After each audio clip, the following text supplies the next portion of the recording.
Bueno, buenas tardes, muchísimas gracias por asistir. Sí que hoy es todo todavía un poquito más extraño hablar con esto y somos muy pocos, lo siento mucho, Ana, porque bueno, son las normativas de los tiempos que vivimos y las cosas van cambiando. Hace apenas un mes aquí podían estar 20 y pico personas, hoy el máximo es de 10 contando incluso el equipo técnico. Espero que dentro de poco vuelva a poder estar, no porque se abra la mano, sino porque realmente la situación sanitaria mejore, aunque es evidente, y ahora que nos están viendo por ahí, es obligatorio decirlo, que si hay algo seguro de lo que se está realizando en este país son precisamente los actos culturales, es decir, al menos los eventos que se hacen desde la gestión pública. No he visto en ningún momento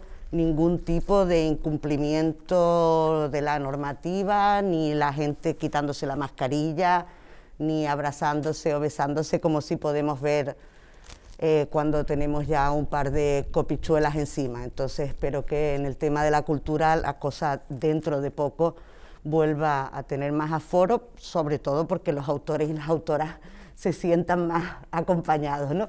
Bueno, Ana Liyu seguramente ustedes ya han mirado, viene a recalar aquí por ella misma, pero también por Ana Seco, a la que le agradezco su presencia y que pasara por la librería a tirarme de las orejas y a decir que a ver cuándo hacíamos ya la presentación de una vez. Ella es de Pamplona, es navarra, y bueno, nos va a presentar su novela, que es su primera novela, esta novela que tenemos aquí, El verde de las lápidas. Una novela que, por lo que he podido leer, escribiste en Lisboa, una ciudad que yo creo que a todas las personas que la conocemos nos enamora y que realmente es una ciudad muy proclive a la creación, y una novela muy peculiar porque, bueno, el propio título lo dice, El verde de las lápidas, está ambientada muy cerquita de un cementerio y a partir de ahí nos obliga a reflexionar sobre la vida, más que sobre la muerte, ¿no? Sobre la vida y su significado. Entonces, Ana nos va a hacer la presentación y supongo que luego surgirán algunas preguntas que podremos hacer y hablar con ella. Muchas gracias, Ana. Muchas gracias a ti, muchas gracias, Altea, y buenas tardes a todos y a todas, y gracias por estar aquí. Como siempre que escribo acompañada con música, quería empezar con música también, con un grupo que me acompañó mientras escribía la novela. Varios grupos lo hicieron, pero este en concreto lo hizo, se llama Mumford & Sons, y voy a empezar con él mientras os cuento un poquito de qué va.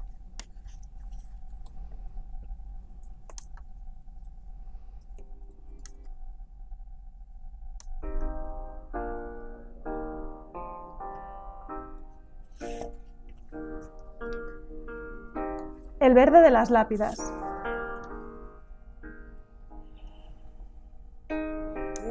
La calle de al lado del cementerio. Casas desde cuyas ventanas se ven las lápidas. Un joven en paro que ha vivido toda su vida en una de ellas con sus abuelos. Una idea de negocio. La vida siempre transcurre por el lugar menos pensado, o quizá no. Quizá haya algo predeterminado que nos lleva hasta un punto exacto, aunque no nos demos cuenta. Para Simón, su vida está compuesta por piezas que le hacen sentirse cómodo dentro de su mundo. Sin embargo, este nuevo negocio hará que lo que está oculto salga a relucir y se entremezclará con su momento vital. Acompañado de todas esas personas que agrandan su mundo, descubriremos que lo humano está en todas partes, que los lugares y las personas no son siempre lo que parecen y que dentro de cada uno hay una historia con significado, que cuando nos acercamos de verdad a algo, descubrimos que todo vale la pena. Y este es un pequeño resumen de la novela, pero lo que me gustaría hablar un poquito aquí es de cómo ha sido todo el engranaje de ella misma, ¿no? Suelo empezar con frases de algunos autores porque muchas veces te preguntan si tú estás dentro, ¿no?, de esos personajes. Entonces hay una frase de Anaïs Nin que dice: no vemos las cosas como son realmente, sino más bien las vemos como somos nosotras. Muchas veces cuando leemos historias o cuando leemos novelas nos vemos reflejados a nosotros y a nosotras mismas, y eso es lo que recibimos muchos autores, ¿no?, cuando leen las novelas, y sobre todo lo que a veces piensan que son las novelas, ¿no?, que somos parte, y es verdad que somos parte de nosotros.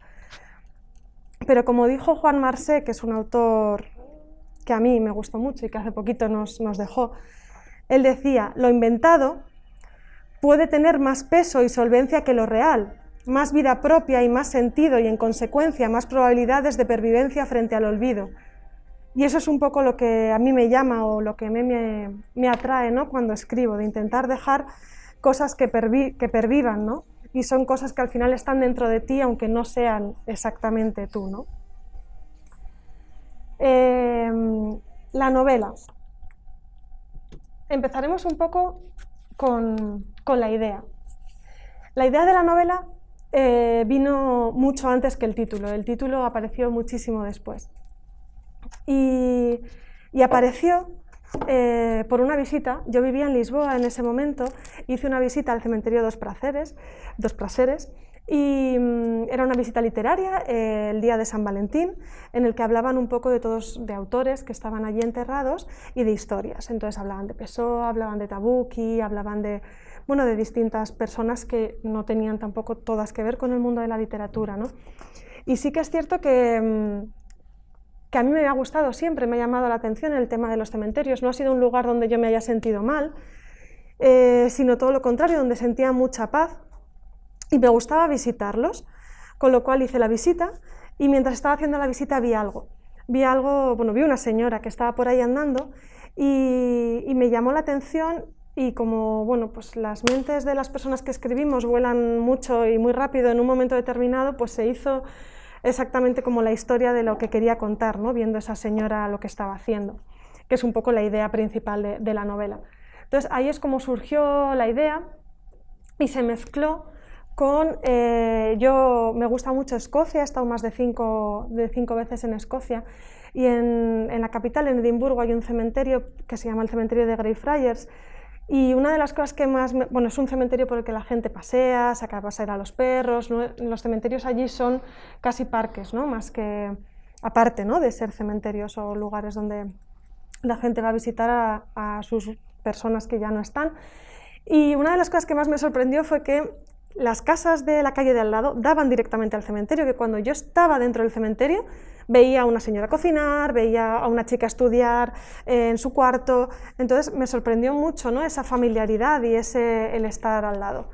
Entonces el Verde de las Lápidas y Simón, su protagonista, vive en una casa pegada a un cementerio, y desde su cocina, desde su cuarto, él ve las lápidas, ve los árboles, ve todo, ¿no?, que el cementerio de hecho para él se ha convertido en su campo de juegos, porque él ha crecido allí, ha crecido al lado y ha jugado igual que hacían en estos lugares. Entonces mezclé un poco las dos ideas, la idea de Lisboa, la idea de Edimburgo, y creé un poco el escenario, porque sí que, aunque yo escribí la novela en Lisboa, no se desarrolla en Lisboa, no es que se ambiente específicamente en una ciudad, sino en un conjunto de ideas, ¿no?, que por mí han pasado. Y el título vino después, porque el título de hecho a veces cuesta mucho que salga, y fue algo que vino pues muchísimo después. Primero fue la idea. Los lugares. Para mí son muy importantes los lugares donde escribir. Yo vivía en ese momento en Lisboa, pero realmente a mí no me gusta escribir en casa, no me concentro en mi casa.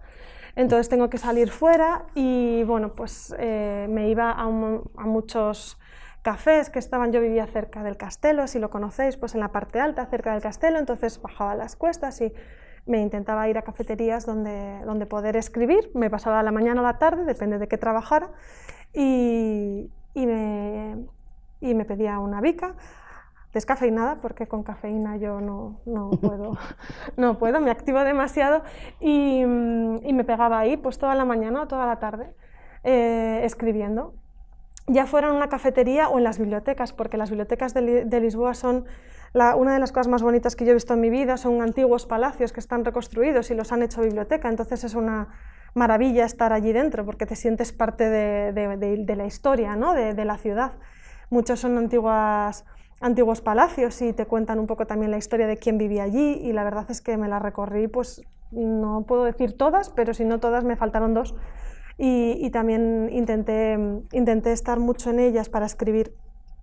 Y es curioso porque muchas veces cuando vas un día y vas otro, pues al final la gente le conoces a la gente y la gente te conoce, entonces los camareros muchas veces ya te ponían las cosas, ¿no? Como pasa en otras ocasiones, pero yo me sentaba y ya me ponían lo que yo pedía habitualmente, y en una de las cafeterías me pasó que siempre me encontraba con el mismo chico. Yo iba con mi cuaderno y con mi ordenador, y el otro chico iba con su ordenador, y nos pegábamos ahí toda la mañana hasta que un día me dijo: oye, ¿qué haces? ¿No? Porque claro, es tan habitual, y entonces pues no, pues estoy escribiendo. Ah, pues yo también.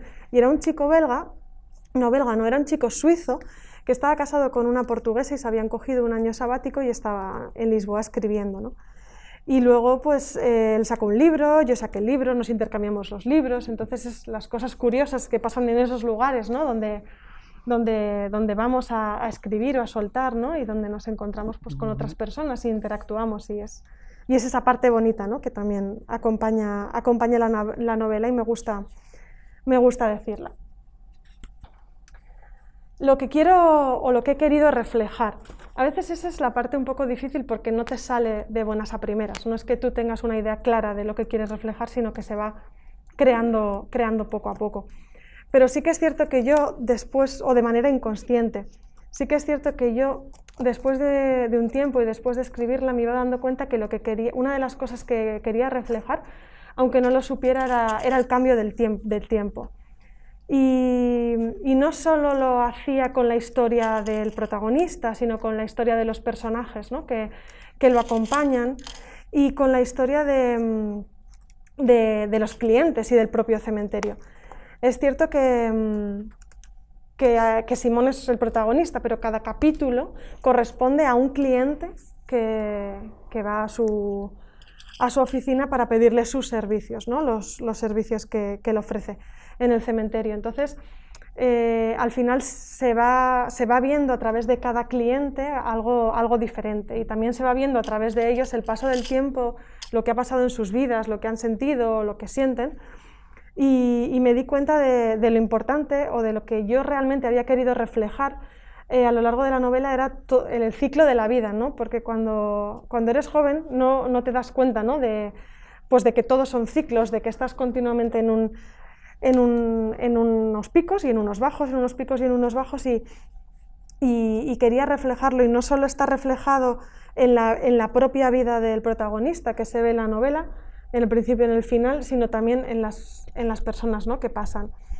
Y otra de las cosas que me di cuenta que tenía necesidad de reflejar eran las temáticas sociales, porque yo trabajo en lo social desde hace muchos años, y quería que apareciera todo esto de alguna manera, y todas las personas, todos los clientes de Simón me daban pie a hacerlo, ¿no? Porque podía hablar. Yo he trabajado muchos años con África, entonces podía hablar de África, podía hablar de lo que estaba pasando con el tema de la inmigración, podía hablar también un poco a través de todo este tema, podía hablar del Mediterráneo, de Melilla. Yo he trabajado con varios proyectos en Melilla. Entonces me daba mucho pie a poder hablar de todo eso, ¿no? a través de ellos. Y luego otra cosa que me ha gustado ver que reflejado es el uso de la radio, porque actualmente parece que que la radio no tiene ese protagonismo que tenía entonces, y yo recuerdo a mis abuelas, a las dos, oyendo la radio constantemente desde que era pequeña. Mi abuela oía como las telenovelas, me acuerdo, por la tarde en la radio. Mi padre sigue durmiendo con la radio, mi abuela, que tiene 91 años ahora, se duerme con la radio. Entonces me di cuenta también que era algo, ¿no? que quería reflejar, que me parecía importante reflejar eso. Igual que también pues, los oficios de toda la vida, porque en Lisboa la gente con la que me encontraba, mis vecinos en la placita donde yo vivía, mis vecinos tenían todos de 70 años para arriba. Entonces todos me hablaban de las historias y de lo que habían trabajado, de lo que habían vivido, y tenía como necesidad también de reflejar todos esos pues, trabajos y oficios de siempre, ¿no? Con lo cual casi todas las personas que están, si no todas, en la novela pues tienen ese tipo, ¿no? de trabajos y ese tipo de oficios. Y el cambio, que es una de las cosas fundamentales a reflejar, el cementerio me daba, ¿no? Me daba mucho pie, no solo el cementerio así, sino todo lo que se ha convertido ahora, o sea, todo lo que los cementerios ahora han ido prosperando, ¿no? Y han ido, cada vez que visitas un cementerio hay cosas totalmente diferentes, hay en algunos donde pues, plantan árboles, hay otros donde hay cápsulas, hay otros... Entonces todo eso también me daba mucho pie a hablar del cambio, ¿no? Y de la evolución de los ciclos de la vida. El proceso de creación, para mí la novela empezó en ese momento, un 14 además de febrero, en el cementerio Dos Praseres, pero empezó en mi cabeza y era algo que se tenía que ir forjando poco a poco en la realidad. Y para eso llevaba tiempo. Con lo cual yo empieza en mi cabeza y cuesta plasmarse, cuesta salir, y los personajes no son algo ficticio que está ahí fuera, sino que yo vivo con ellos constantemente. De hecho, la idea que tengo ahora de una novela nueva lleva ya tiempo conmigo, y para mí Simón, por ejemplo, me acompañaba muchas veces mientras caminaba, mientras paseaba, mientras hacía otras cosas, y aunque suene raro decirlo, él como que me iba diciendo cosas de pues cómo tenía que ser, qué iba a hacer, y yo lo iba apuntando. Yo siempre voy con una libreta en el bolso y entonces iba apuntando cosas porque luego si no se te olvidan. Y era algo pues que a mí me ayudaba, ¿no? Porque es un proceso de meses, no es algo que sale en el momento y ya está. También un poco la constancia, porque yo sabía que si tenía que ponerme a escribir, tenía que escribir todos los días. Y todos los días, incluso los domingos, me iba a algún sitio, algún día descansaba, pero en general era todos los días, aunque me sentara delante y no hiciera absolutamente nada, más que corrigiera 2 páginas o no estuviese ningún tipo de inspiración. Otra cosa del proceso de creación que para mí, bueno, era importante, es que yo le quería dar un proceso lineal, quería que fuese 8 meses más o menos o 9 meses y que transcurriese de forma lineal. No hay como saltos en el tiempo, aunque sí que se habla del pasado, pero es algo que quería que se viese también esa trayectoria, ¿no? Esto que hablaba del cambio, esto que hablaba del ciclo, pues al final está hecho así de una determinada manera.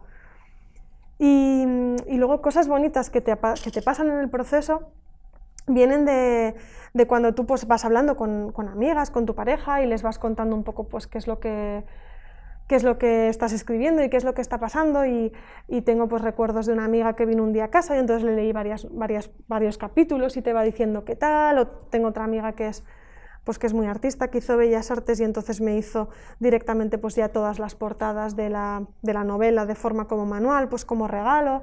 O tengo un amigo que también siempre desde hace muchos años que yo escribo, ¿no? Porque esta es la primera novela publicada, pero también he publicado relatos en otros libros y he hecho otras cosas diferentes, pues él siempre me acompaña y bueno, pues estuvo grabando como audiolibro del libro también para intentar pues dar la visibilidad de otra manera, ¿no? Entonces al final ese también es el proceso, ¿no? Que tú no estás sola mientras escribes, sino que hay personas que te acompañan de una manera o de otra, ¿no? Y que también son cómplices un poco de ese proceso.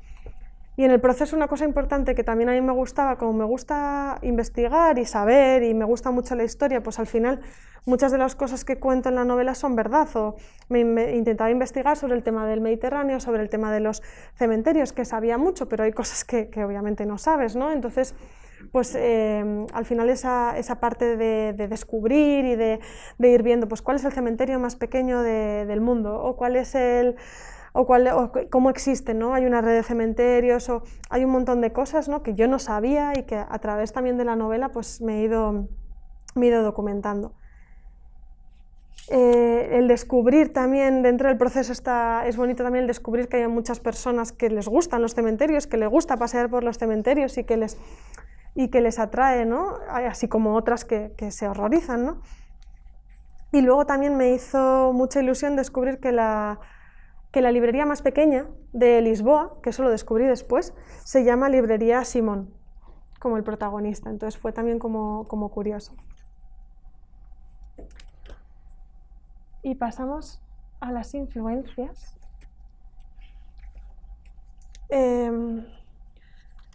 Hay muchas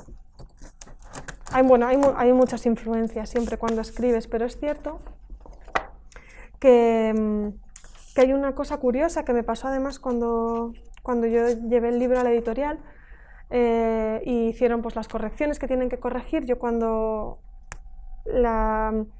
el protagonista vive con sus abuelos y no les pongo un nombre, pero realmente no habla directamente con el nombre de ellos, sino que cuando se refiere a ellos, se refiere a abuelo y abuela, sin artículo y en mayúscula. Y es algo que incluso en la editorial lo corrigieron todo cuando les di el borrador.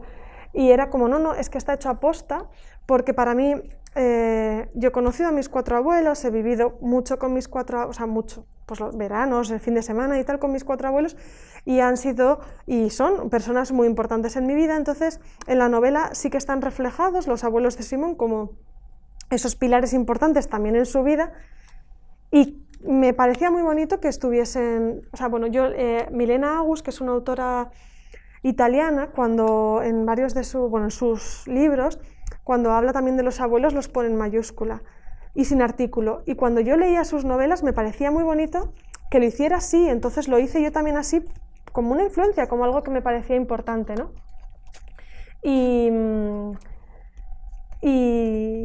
así se ha quedado, ¿no? Les hice volverlo a cambiar otra vez todo, claro, porque así es como realmente era.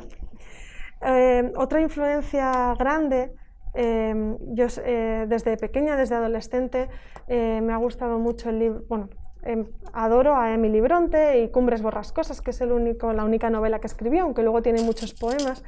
Y ella, bueno, las hermanas Bronte vivieron en un pueblecito del norte de Inglaterra. Su padre era párroco, con lo cual su casa era la del párroco, que vivía pegada al cementerio, entonces toda la vida se habían criado al lado del cementerio pegadas a las tumbas. Entonces era algo también que me parecía, bueno, pues bonito de reflejar. Ella, varios de los poemas que tiene, porque sí que escribieron poemas, todas las hermanas se hablan, ¿no?, del cementerio, habla de la muerte. Hay uno que me gustó mucho y que me acompañó bastante, y os voy a leer un trocito, que dice: cuando deba dormir, lo haré sin identidad. Ya no importará el caer de la lluvia, o si la nieve cubre mis pies. El cielo promete salvajes deseos, ¿podrán cumplirse acaso la mitad? El infierno y sus amenazas, con sus inextinguibles brasas, jamás someterán esta voluntad. Y es algo que, bueno, que me acompañaba, ¿no?, porque al final es algo que compartía, ¿no?, con la autora, todo esto. También mientras lo escribía me acordaba mucho de la película de Mi chica, de Macaulay Culkin, cuando era muy pequeño, y que yo la vi de pequeña, cuya protagonista, su padre, se dedicaba a decentar a los muertos antes de enterrarlos. Entonces era una película que a mí siempre me había gustado y que después me di cuenta que también había influido de alguna manera, ¿no?, en ello, en la novela. Y las cosas que fueron influenciándome mientras escribía la novela fue un vecino mío, que como os comentaba, yo vivía en una placita con todos señores pues mayores, y mi vecino, don Ramiro, su abuela había sido barina. Barina en Lisboa son estas mujeres que eran pescateras, que llevaban lo cogían del puerto de Lisboa, se lo ponían en la cabeza en unas bandejas y lo iban vendiendo por la calle. Entonces él me contaba, yo me sentaba siempre ahí en la puerta al lado de él y me contaba historias, y no sé, yo creo que me gustó tanto la historia que me contaba de su abuela y cómo engatusaban a la gente, que esa historia está reflejada completamente. La abuela de Simón ha tenido exactamente o sea, hacía lo mismo que hacía la abuela de mi vecino, ¿no? Otras cosas de influencias mientras, pues era, por ejemplo, que cuando yo iba en el metro a trabajar, una vez, de repente, Yo tenía a Simón, a mi personaje en la cabeza, yo sabía cómo era físicamente, cómo tal, y de repente estaba sentada leyendo en el metro y levanté la cabeza y lo vi, o sea, vi a Simón entrar en el metro y me quedé como, pero ¿cómo puede ser? Claro, y es que era igual, era exactamente, si leéis la novela, es que era exactamente igual, y claro, me quedé como muy choqueada, ¿no? Porque mientras, te pasa mientras tú estás en tu mundo, ¿no? Y lo ves. También iba en el tren camino de Pamplona a Lisboa un día y vi a una chica que era igual que la persona que yo tenía en mente, que es Vera, que es otra de los personajes de la novela. Hay otro personaje que se llama Roberto, que es un chico que está en silla de ruedas y al final también tiene la inspiración o la influencia de un amigo mío de toda la vida, que a los 22 años se quedó en silla de ruedas, y también de otro chico, que yo estaba en una biblioteca, en la biblioteca de Peña de Francia, escribiendo y tenía una ventana delante.